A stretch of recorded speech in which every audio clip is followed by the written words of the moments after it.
वेङ्कटेशाय मङ्गलम् परस्मै ब्रह्मणे पूर्णकामाय परमात्मने प्रयुञ्जे परतत्त्वाय वेङ्कटेशाय मङ्गलम्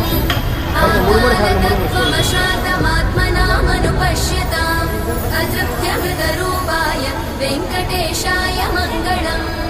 प्रायस्वचरणौ पुंसां शरण्यत्वेन पाणिना